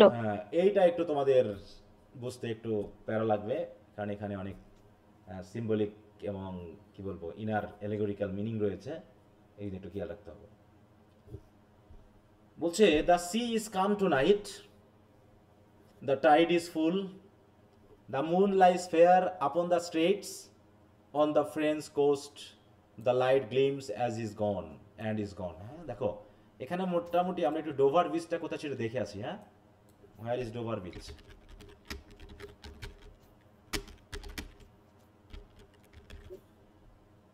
দুইটা দেশের মাঝে অবস্থিত, ঠিক আছে তো, স্ট্রেইট অফ ডোভার। এই যে স্ট্রেইট বলছে না, স্ট্রেইট মানে বুঝো তো, প্রণালী বুঝো, প্রণালী। স্যার এগুলোকে তো বলে যে কোনো ইয়াকে ভাগ করে, মানে মানে যেগুলা ভাগ করে আর কি। কি ভাগ করে? রুটি না পাউরুটি? না স্যার, না না না, ওই দেশকে হচ্ছে ভাগ করে না, ওগুলা বলে দেশকে ভাগ করে আর জলরাশিকে যুক্ত করে, দেশের ভিতর দিয়ে যায় আর কি, এরকম যে ইয়েগুলা এই মাথা দিয়ে আসে না, মাথা দিয়ে আসছে না, তাই তো? সমস্যা নেই, মাথায় না আসলে চলবে। তো এইখানে মনে করো, হ্যাঁ, এই হচ্ছে কি আমাদের, এই যে হচ্ছে ফ্রান্স, হ্যাঁ, এই হচ্ছে ফ্রান্স, আর এই হচ্ছে কি আমাদের লন্ডন। হ্যাঁ, এইখানে হচ্ছে এই যে স্ট্রেইট অফ ডোভার, দেখতে পাচ্ছ, স্ট্রেইট প্রণালী। হ্যাঁ, প্রণালী মানে হলো যেটা দুইটা, মানে কি, জলরাশিকে যুক্ত করবে, দুইটা নদী, দুইটা সমুদ্র, ঠিক আছে, দুইটা খালকে যুক্ত করে আর ভূমিকে ভাগ করে, ঠিক আছে তো। সেটা হলো হচ্ছে প্রণালী। তাহলে যে দেখো, এখানে ফ্রান্স এবং ইংল্যান্ড দুটা লাগোয়া নেই, ভাগ হয়ে গেছে, কিন্তু এখানে উত্তর সাগর এবং আটলান্টিক মহাসাগরকে যুক্ত করেছে, দেখো যুক্ত হয়ে গেছে। হ্যাঁ, ইংলিশ চ্যানেল, এই যেটা আবার ইংলিশ চ্যানেল বা একে যুক্ত করা হচ্ছে, এগুলো পড়বা যখন তোমরা চাকরি পড়বা, বা হচ্ছে অলরেডি ভার্সিটির জন্য তো তোমরা মনে পড়েছই। হ্যাঁ, এগুলো হচ্ছে কি স্ট্রেইট বা প্রণালী বলা হয়। তাহলে কবি কোথা থেকে কথা বলছে? এই যে ডোভার থেকে কথা বলছে। এই যে ডোভার দেখতে পাচ্ছ, ডোভার কোথায়? এটা হচ্ছে কক্সবাজারের মতো একটা, দেখতে পাচ্ছ, কক্সবাজারের মতো না দেখতে? দেখো এই যে এগুলো হচ্ছে কি সমুদ্র সৈকত, আর এখানে এটা মনে করো কক্সবাজারে, হ্যাঁ এই হোটেলে উঠতে হবে, ওয়েস্টার্ন হাইটস অফ ডোভার এই হোটেলে, হ্যাঁ এখানে সুন্দর এটা যাও। আর ডোভার বিচ, এই যে সমুদ্র সৈকতের কক্সবাজার বিচ যেমন তেমনিটা কি ডোভার বিচ। তা মনে করো কবি তার কাউকে নিয়ে, ওয়াইফকে হোক বা প্রেমিকাকে হোক, এই হোটেলে উঠছে, বুঝতে পেরেছো? কোনো একটা হোটেলে আছে, সেখান থেকে বসে বসে তারা কি দেখতেছে বলো? এই সমুদ্র দেখতেছে, ঠিক আছে তো? এই সমুদ্র দেখতেছে, আর এই সমুদ্র এখান থেকে যেন কবি এই যে ফ্রান্সের যে এইখানকার যে সমুদ্র তীর, এই যে ক্যালেইস, হ্যাঁ এখানকার যেন লাইট টাইট যেন সে দেখতে পাচ্ছে। ব্যাপারটা এরকম, একটু খেয়াল করো তাহলে দেখতে পাবা। দেখো এই যে ফ্রেঞ্চ কোস্ট, হ্যাঁ দেখো বলতেছে আপন দ্য স্ট্রেটস, মানে কি the moon lies fair upon the straight, মানে প্রণালীর উপরে সুন্দর চাঁদের আলো পড়ছে। মানে চাঁদের আলো যদি সমুদ্রের পানির উপরে পড়ে তাহলে কেমন লাগে? আমেনা মনে হয় ভালো বলতে পারবে নাকি কক্সবাজার থেকে? আমেনা আছে নাকি? জি স্যার, হ্যাঁ জি স্যার আছি। আচ্ছা, তাহলে আমেনা মনে হয় কক্সবাজার থেকে ভালো বলতে পারবে যে সমুদ্রের উপরে চাঁদের আলো পড়লে কেমন লাগে দেখতে। হ্যাঁ ওদিকে সাদা সমুদ্রের ঢেউয়ের যে ফেনা, তার উপরে চাঁদের আলো পড়লে, আরে বাবা সাপ, সাদা সাপ যেন দ্রুত সমুদ্র সৈকতের দিকে এগিয়ে আসতেছে নাকি। আচ্ছা, তো এখানে বলতেছে দেখো আপন দ্য স্ট্রেট, কি দ্য টাইড ইজ ফুল, মানে কি টাইড ফুল মানে কি জোয়ার হচ্ছে, এখন জোয়ার চলছে। আর the moon lies fair upon the straight, আর the sea is calm tonight. হ্যাঁ তাহলে সমুদ্রটা শান্ত, জোয়ার চলছে এবং চাঁদের আলো প্রণালীর উপরে সুন্দর আলো দিচ্ছে। অন দ্য ফ্রেঞ্চ কোস্ট, আর ওদিকে ফ্রান্সের দিকের যে তীর, এই যে ফ্রেঞ্চ কোস্ট এটা, ঠিক আছে তো? সেখানে যেন light, the light glimpse and is গন, ওখানকার লাইট কখনো দেখা যাচ্ছে আবার কখনো চলে যাচ্ছে। এমনটা হয় কেন, মিটি মিটি করে না, দূর থেকে যখন আমরা কোনো আলো দেখি মনে হয় যেন কখনো জ্বলছে আবার কখনো যেন হারিয়ে যাচ্ছে। এটা কেন হয় এরকমটা বলো তো? কারণে স্যার এগুলো কেন হয়? এগুলো হয় কিসের জন্য? বাতাসে জলীয় বাষ্পের ঘনত্বের জন্য।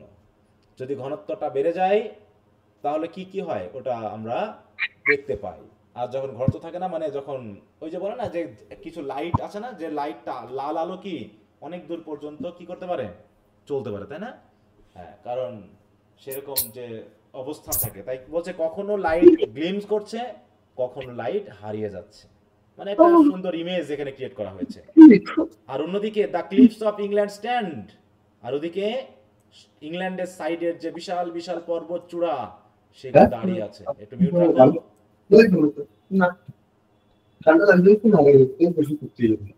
একটু মিউট রাখো গো, কার আনমিউট করা?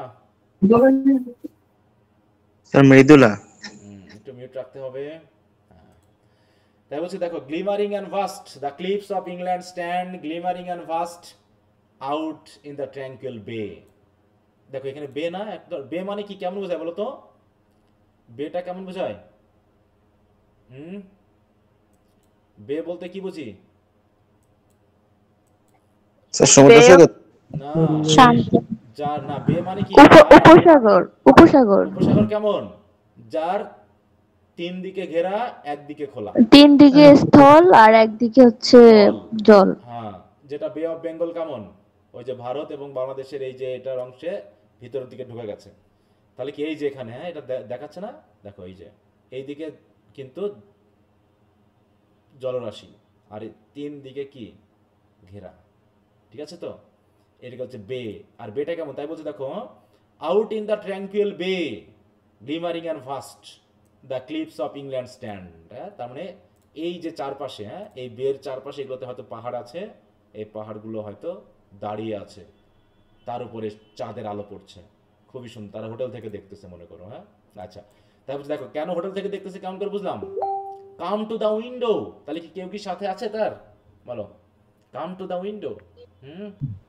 যে সাথে আছে তাকে ডাকছে। Come to the window, sweet is the night air, কারণ উইন্ডোর কাছে এসে দেখো, হ্যাঁ আজকে রাতের বাতাস কত সুন্দর, কত মিষ্টি। Only from the long line of spray, ওই যে লং লাইন অফ স্প্রে মানে কি, সমুদ্র যখন ঢেউ ওঠে তখন যে সাদা ফেনা লম্বা লাইন হয়ে চাঁদের আলোয় সাদা ফেনা যখন সমুদ্র সৈকত দিকে এগিয়ে আসে হচ্ছে long line of spray where the sea meets the moon blanched land, যে স্প্রে এসে কোথায় মিশতেছে, মুন ব্ল্যান্স মানে কি চাঁদের আলোয় আলোকিত যে সৈকত সেখানে এসে মিশছে। এবং লিসেন, এবং শোনো, you hear the grating roar of pebbles which the waves draw back and fling. দেখো আমাদের বিশেষ করে কক্সবাজারে তো বালুময় তীর, তাই না, ওখানে বালি পাথর টাথর খুব একটা নাই, আছে বলো তো? স্যার হ্যাঁ বালি। আবার তুমি পটুয়াখালীতে যাবা, এই ইয়াতে কি যেন বলে কুয়াকাটা, সেখানেও মোটামুটি সব বালি, ওখানে পাথর টাথর খুব একটা নাই। যদি থাকতো তাহলে ভালো হতো। যদি সমুদ্র তীরটা হয় পাথুরে, তখন কি হবে, সমুদ্রের পানি ঢেউয়ে পাথরগুলো একবার উপরে চলে যায়, আবার যখন পানি নিচে নেমে যায় আবার পাথরগুলো গড়াতে গড়াতে পানির সাথেই নিচে নেমে আসে। তো এই কারণে পানির ঢেউয়ে এই যে পাথরগুলো যে উপরে নামা নিচে আসা, এই যে ড্র ব্যাক অ্যান্ড ফ্লিং, এখানে এক ধরনের সাউন্ড হয়। সেই সাউন্ডটা হচ্ছে কি গ্র্যান্টিং রোয়ার, মানে পাথরে পাথরে স্টোনে স্টোনে আঘাত লেগে এক ধরনের সাউন্ড হয়। বলছো তুমি কি শুনতে পাচ্ছ? Listen, you hear the grating roar of pebbles. Pebble মানে কি ওই ছোট ছোট নুড়ি পাথর, হ্যাঁ, which the waves draw back and fling at their return up the high strand. হ্যাঁ, কখনো আবার ফিরে আসছে উপরের দিকে, মানে বিগিন অ্যান্ড সিজ, আবার সিজ মানে কি আবার থেমে যাচ্ছে, দেন এগেইন বিগিন, আবার ঢেউ আসছে। এইভাবে তারা কি কি করছে, একবার উপরে আসছে আবার নিচে নেমে যাচ্ছে। এইভাবে যে গ্র্যান্টিং রোয়ারটা হচ্ছে সেটা কি তুমি শুনতে পাচ্ছ? বলছে and with tremulous cadence slow bring the eternal note of sadness. এবং একটু ভালো করে খেয়াল করো, দেখবা যে এদের এই সাউন্ডের ভিতরে এক ধরনের মৃদুমন্দ সাউন্ড রয়েছে, যেটা যেন আমাদের ইটার্নাল স্যাডনেসকে যেন নির্দেশ করছে। মানে কি, কবি যেন এই যে পাথরের ঘর্ষণের যে সাউন্ড, সেই সাউন্ডের ভিতরে তিনি যেন এক ধরনের কি আমাদের হিউম্যান যে স্যাডনেস, আমরা ওই যে উইলিয়াম ওয়ার্ডসওয়ার্থের যে কবিতাটা পড়লাম না ইয়াতে টিনটা ন্যাভিতে, নাকি টিনটা ন্যাভিতে, যে কি শুনতে পাচ্ছেন তিনি, বলো? ওই যে ঝর্ণার কি আছে না, হ্যাঁ তাই তো, ওখানে যে ঝর্ণার পানি পড়তেছে বা ওই পানির সাউন্ডে তিনি কি শুনতে পাচ্ছেন, হিউম্যান সাফারিং এর যে নোট, সেটা যেন তিনি শুনতে পাচ্ছেন। হ্যাঁ, তো এখানেও ঠিক ওরকম বলছে, the eternal note of sadness in, তাহলে bring the eternal note of sadness in, তাহলে ব্রিং ইন মানে কি নিয়ে আসা। তাহলে এই সাউন্ডের মধ্যে যদি আমরা একটু খেয়াল করি, বলছে শোনো তুমি শুনতে পাবে, এই সাউন্ডের ভিতরে আমরা সেই ইটার্নাল নোট অফ স্যাডনেস শুনতে পাচ্ছি। স্যাডনেসের ইটার্নাল নোট কেন, কেন আমরা ইটার্নাল নোট বলছি এটা? কারণ এই সমুদ্র এভাবে কি, এই যে কক্সবাজার কি শুধু কি আমেনার সময় হচ্ছে, কক্সবাজার এর আগে ছিল না, তার আমেনার মনে করো 14 গোষ্ঠী মনে করো আগে যারা ছিল, হ্যাঁ 14 জেনারেশন আগে কি তারা একই সমুদ্র দেখছে না বলতো?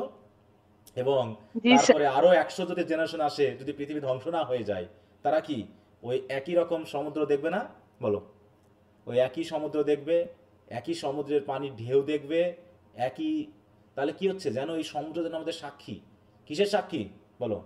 আমাদের এই ইটার্নাল হিউম্যান বিং, যা জেনারেশনের যে আসা যাওয়ার যে সাক্ষী। যেমন ওই যে পাথরগুলো একবার আসছে আবার চলে যাচ্ছে, আবার আসছে আবার চলে যাচ্ছে, না এইভাবে ঢেউয়ের তালে একবার সমুদ্র সৈকতের দিকে আসা, আবার ঢেউ যখন পিছনে ফিরে যাচ্ছে আবার সেগুলো কোথায় চলে যাচ্ছে, আবার সমুদ্রের মধ্যে চলে যাচ্ছে, দিয়ে হারিয়ে যাচ্ছে।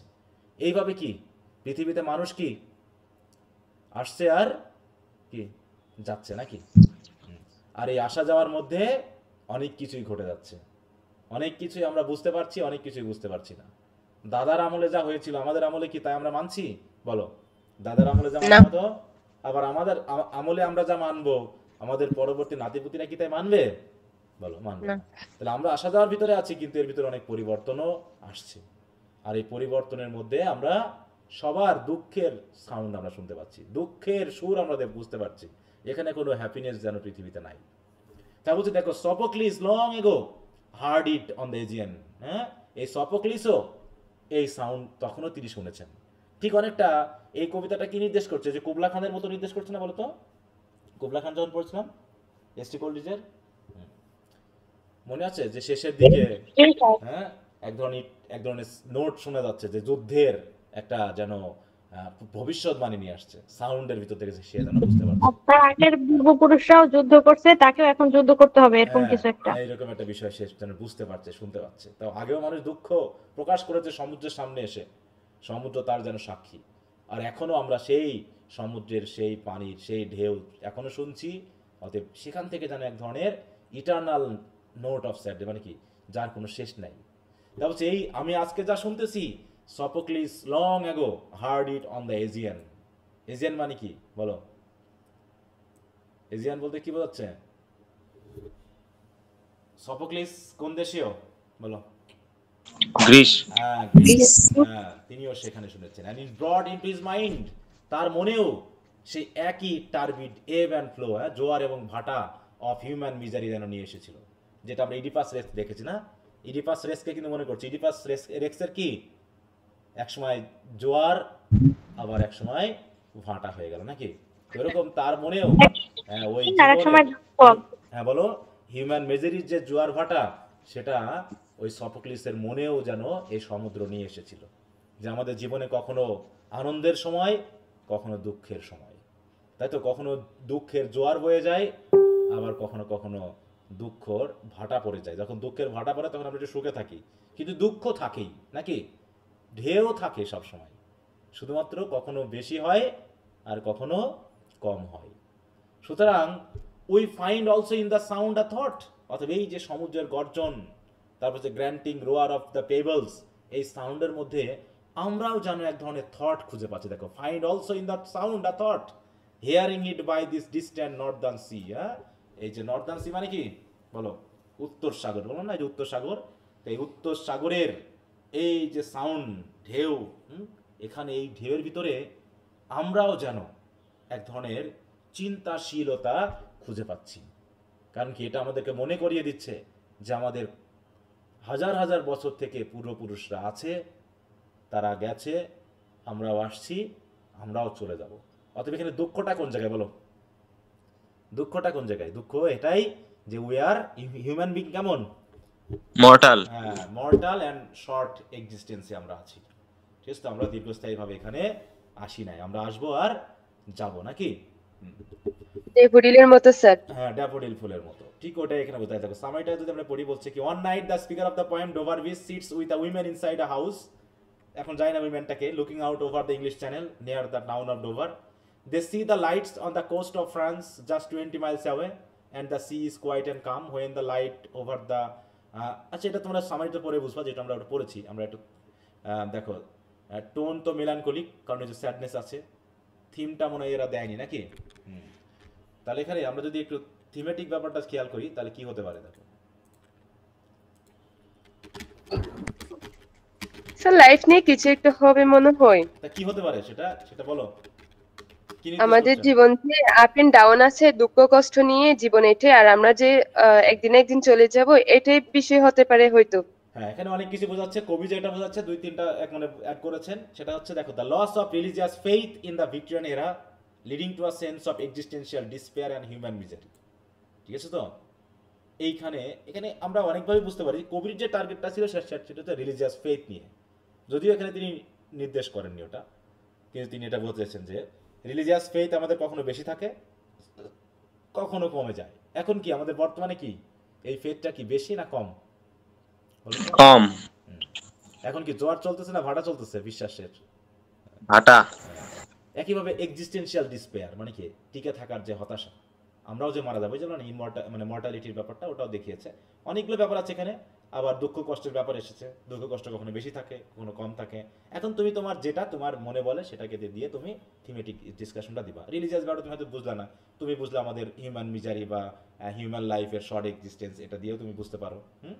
এটা দেখো, here the poem reflects the deep melancholic and pessimism about the human condition, echoing the Greek playwright Sophocles, who also found suffering in the sound of sea. The speaker laments a world where traditional anchors of belief have been lost. Love and solace. Despite the bleak outlook, the final stanza offers a solution: personal love and devotion. কেমন দেখো, আমরা কি শেষ করেছি কবিতাটা?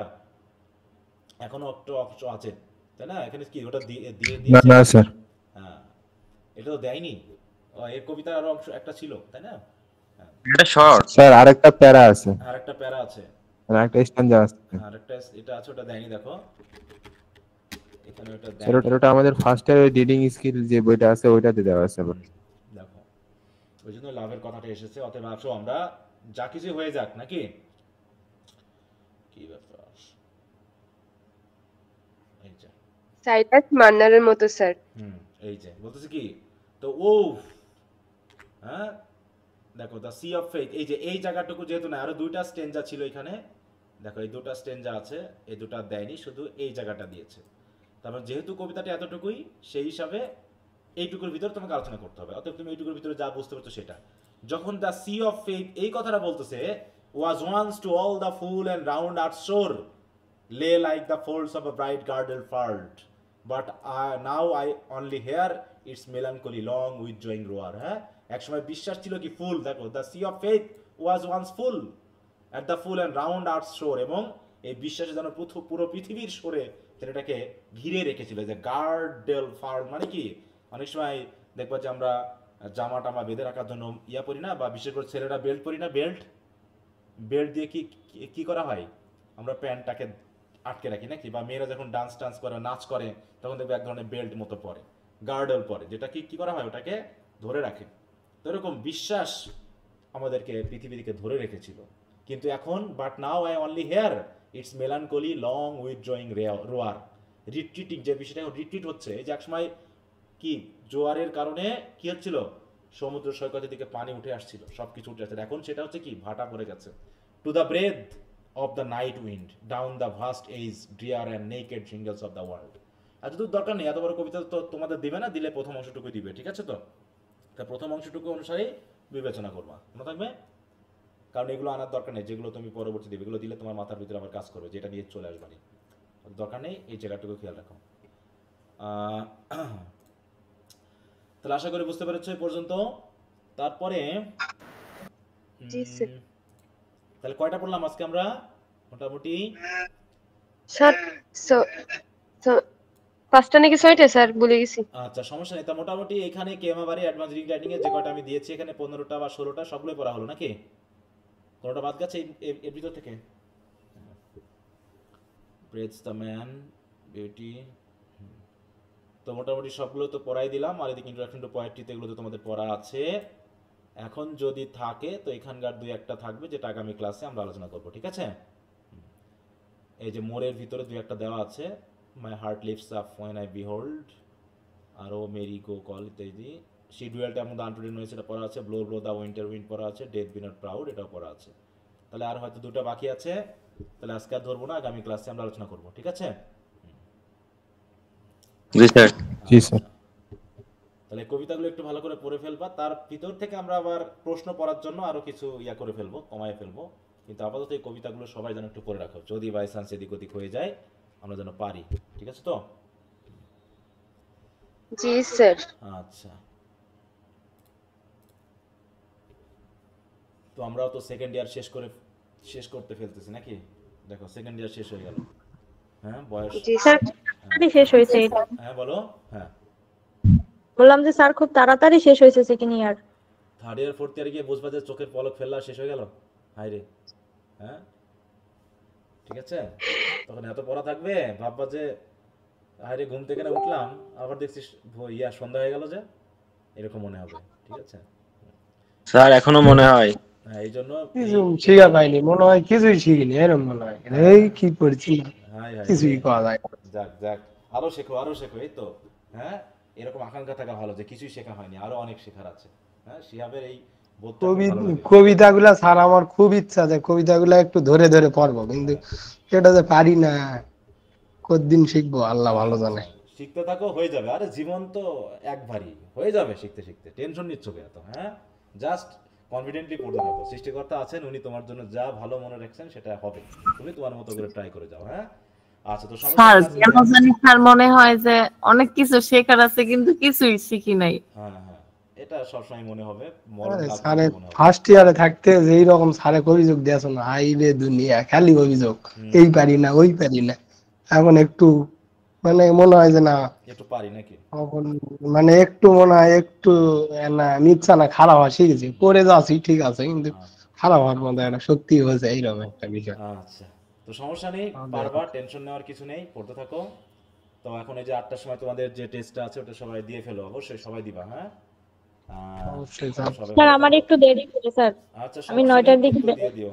হ্যাঁ, দিয়ে দিবা, তবে একটু দ্রুত দেওয়ার চেষ্টা করবা, কারণ আমি যখন দেখা শুরু করি তখন পিছনে আবার কে কে পরে দেয় সেটা আমার দেখা হয় না কিন্তু, হ্যাঁ? কারণ আমি তো পিছনে ফিরে স্যার সমস্ত চেক করবো না। জমা খবর মানে জমা কখন নেন মানে দেয়া লাগে কখন? তুমি পরীক্ষা দিয়ে 1 ঘন্টার ভিতরে কোনো টাইম দেওয়া আছে, তুমি 1 ঘন্টার ভিতরে পরীক্ষা 7টা থেকে 8টার ভিতরে হওয়ার কথা। তোমাদের যেহেতু আজকে ক্লাসটা নিলাম, আমি ক্লাসটা মিস করতে চাচ্ছিলাম না, পরীক্ষাটা যেহেতু আছে তো তোমাদের জন্য 8টা থেকে 9টার মধ্যে দিয়ে দিবা, ঠিক আছে তো? আর যদি কারো স্পেশাল প্রবলেম থাকে প্রশ্ন কিন্তু দেখবা না, নিজ দায়িত্বে নিজের বিশ্বাসে তোমরা যে কোনো 1 ঘন্টা একটানা বসে লিখে দিবা। এমন না যে এখন একটু লিখলাম পরে একটু রেস্ট নিলাম আবার পরে একটু লিখলাম, এরকম যেন করো না, তাহলে আমি যতই মার্ক দিই তোমারও মার্ক কাজে লাগবে না, ঠিক আছে তো? কারণ যেহেতু আমি মার্কিং করছি, হয়তো তোমার লেখা দেখে মনে হবে তুমি ভালো লিখছো, আমিও তোমাকে মার্ক ধরে দিলাম, তুমিও খুশি হয়ে গেলা, কিন্তু তুমি তো আসলে এইভাবে লেখনি, ঠিক আছে? এই জন্য একটা নির্দিষ্ট সময় নিবা, 1 ঘন্টার ভিতরে যতটুকু পারবা লেখার চেষ্টা করবা। একবার 1 ঘন্টার বাইরে তুমি 1.5 ঘন্টায় 2 ঘন্টা যদি সব সুন্দর করে লেখো, আমি তোমাকে তো মার্ক দিবই, কিন্তু সেটা নিয়ে তোমার প্র্যাকটিস হবে না, মনে থাকবে, বরং ক্ষতিই হবে। আচ্ছা, তো ঠিক আছে, তো সবাই ঠিক আছে গুড নাইট, সবাই ভালো থাকো, ওকে, বাই। আসসালামু আলাইকুম স্যার। ওয়ালাইকুম আসসালাম।